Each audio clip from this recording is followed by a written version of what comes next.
Good evening, everyone, and welcome to the City of Virginia Council Chambers. This is a special meeting, a public hearing. I'll call this meeting to order on Tuesday, September 24th, 2019. It's 5 p.m.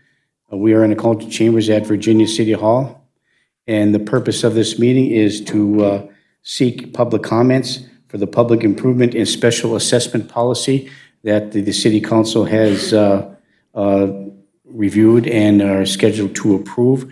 And part of that process of approving the public improvement and special assessments policy is to garner a public support. And so we're having this hearing today in order to accomplish that in the event no one had an opportunity to see the special assessment policy or read it or have any opportunity to review it. Pam, did we have any written comments or questions or concerns about the special assessment policy as being presented this evening? No public comments in written form. Is there anybody in the audience that would like to review the policy? We have a copy of that for your review, or if you'd like to come in and comment about that, you're welcome to do so.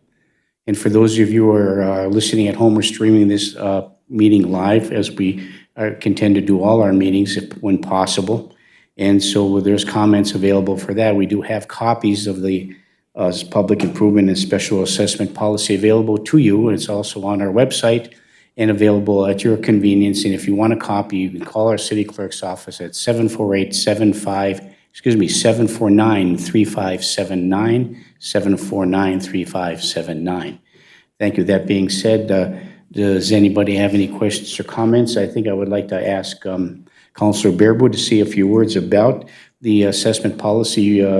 Councilor Bearwood was intricately involved in this process over the course of his years as an elected official with the City Council. So if we'd like to make a few comments, Councilor Bearwood, the application of us in the public. Yeah, thank you, Mayor. We've just done some adjustments to our old assessment policy. We've done some changes that are more up to date with assessment projects. When we do a project that has gone through the feasibility studies and through the approval process with public hearings on feasibility, we do have a policy that allows us to do assessments on the property where we put a new street in or do a basically full construction or we do an overlay. The policies are different between both. There are different aspects of how much the individuals will be assessed. The assessments for the projects, if I can go to the new portion here. Street construction overlays or reconstruction, the cost includes everything from excavating to removal to full reconstruction. If there's traffic on these streets of more than 1,000 vehicles per day, they'll be assessed at 75% of the project costs.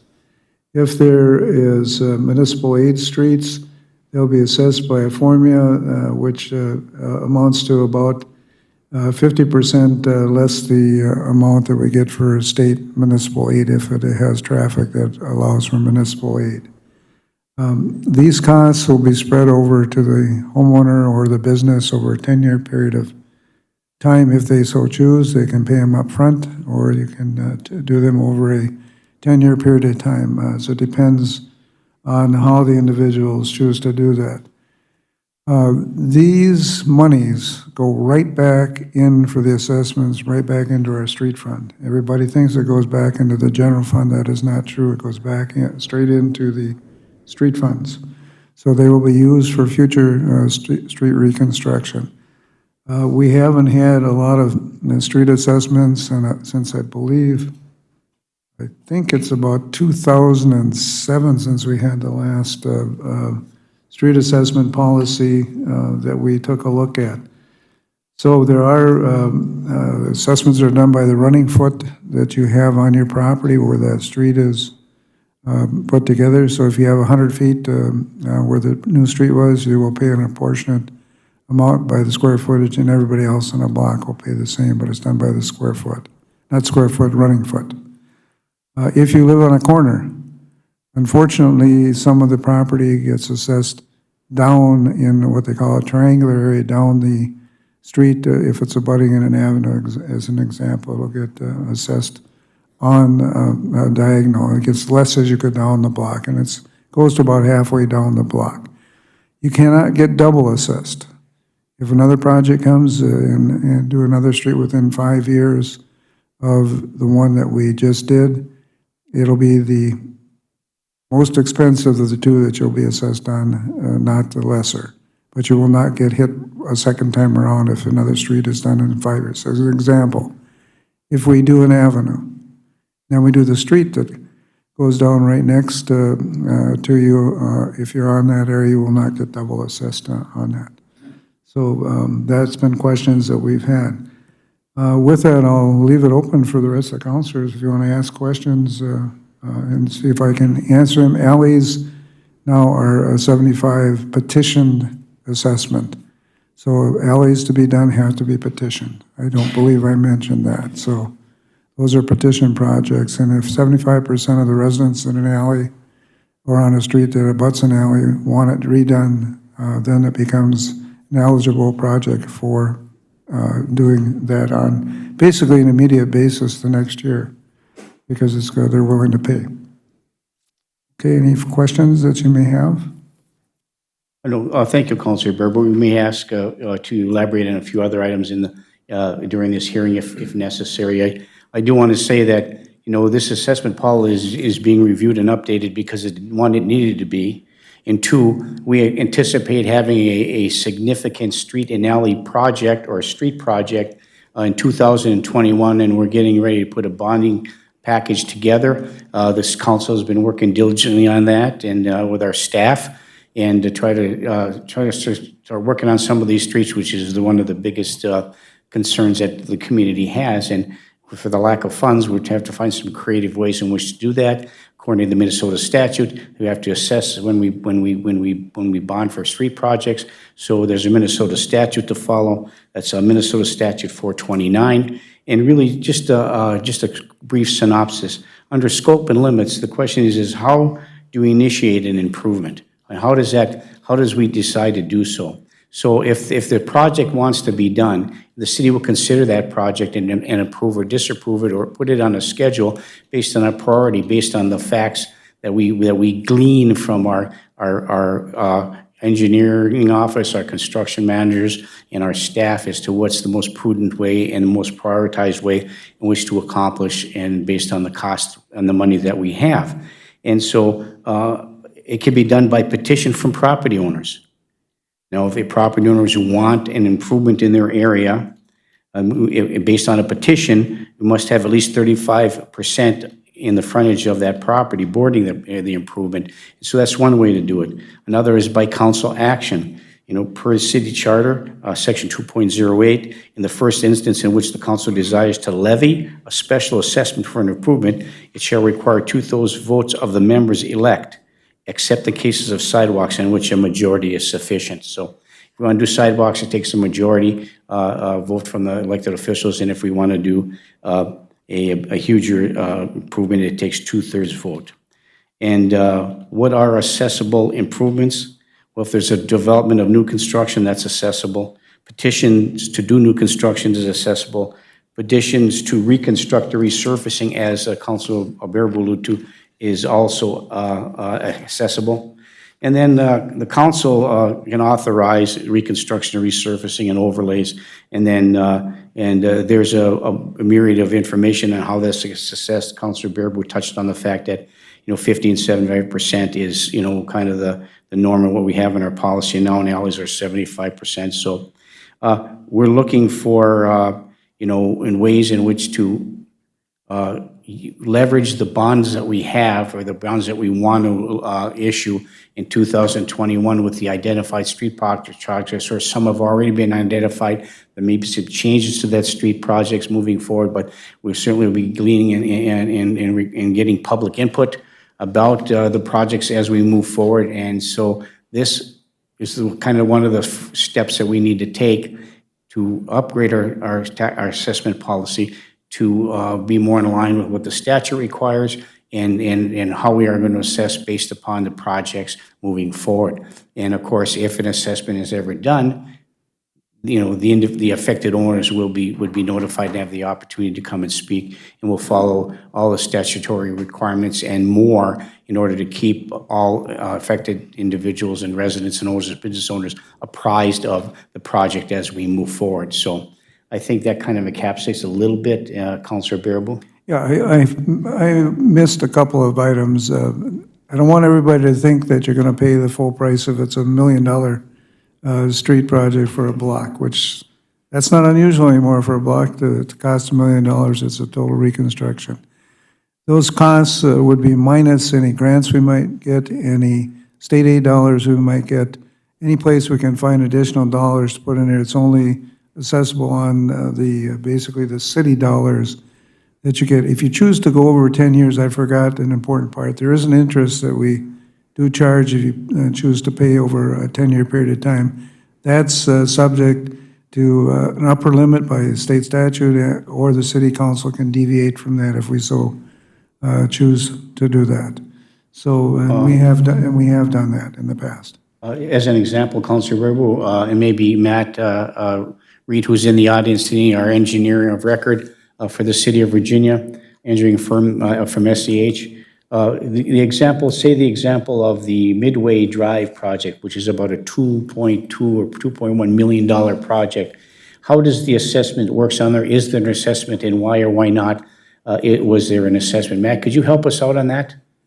Thank you. Good evening. Good evening, Matt. Thank you for coming. Sure. On the Midway Drive project, there actually were no assessments on that project. The city was able to secure that local road improvement program money, which was, I think, about $1 million, as well as IRRB money, and then working with the public utilities to fund that project. So that particular project did not have special assessments on it. Thank you. And there's one example where you cited, Councilor Burwood, that there may be an instance where whatever funding we find, there may or may not be an assessment. And here's one example currently that we're doing that there is no assessment.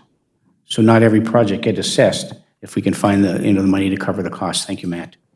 In the past, Mayor, if I may, when we have had the assessment policy in place and we find dollars that go against the total cost of that, they have averaged in the past anywhere from 10 to 11% that the homeowners and the businesses pay. That's been the average over time with all the dollars we put together to get this. Now, that can vary. It can go up higher than that if we cannot find additional dollars. So please don't take that as gospel. It'll only be that amount of dollars. It depends where we find the dollars.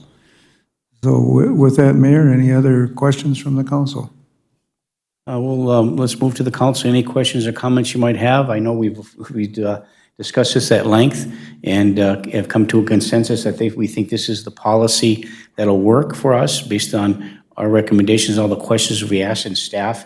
So it's just some adjustments to the policy which greatly needed to be updated.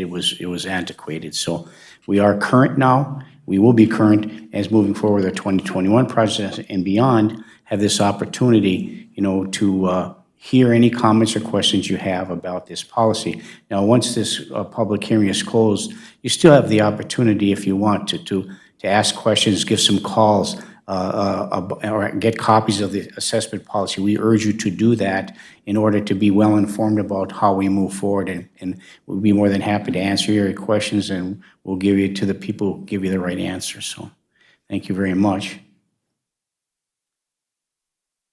Okay. Anybody else? Okay, I don't see anyone in the audience that would like to speak on behalf of the public hearing here for the tax policy. So let's give it a couple more minutes in case somebody shows up. Mayor, I'll add one other comment. Please do. My information is all public. I am chairing currently the Street and Alley Committee that we reactivated with a big bonding program we're going to be looking at for 2021. So if anybody really has questions, my information is all public. My home phone and my cell phone, Pam can give you those information. So anybody that wants to talk to me certainly can. I'm available. I may have to call you back, but I am available. Thank you. And when this Street and Alley Committee comes together to talk in detail about this assessment policy, obviously it's going to be public, and hopefully, because it's such an important issue, we'll be likely streaming that, so people who aren't able to attend will be able to listen to it at home or watch it later on. And so we want to make sure that everybody has as much information as we can. I think that's the mantra that's been set by the city council about it's important for the public to be informed on everything, be educated on everything, have the opportunity to get all their questions answered in a timely manner, and we want to continue to strive to do that. So again, this is the public improvement and special tax assessment policy, and this is the public hearing portion of it. Is there anybody else that'd like to speak before we close the public hearing? Okay, I'll need a motion to close the public hearing. What's that? Oh, okay, excuse me.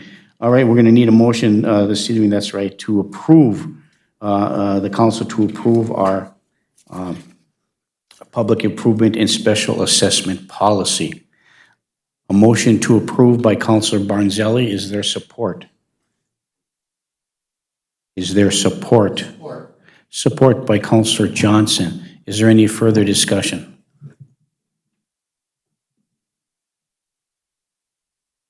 Seeing none, all those in favor signify by saying aye. Aye. Opposed? Motion carries. Thank you. This hearing is closed, and we will convene the council meeting at 5:30 p.m. sharp. Thank you.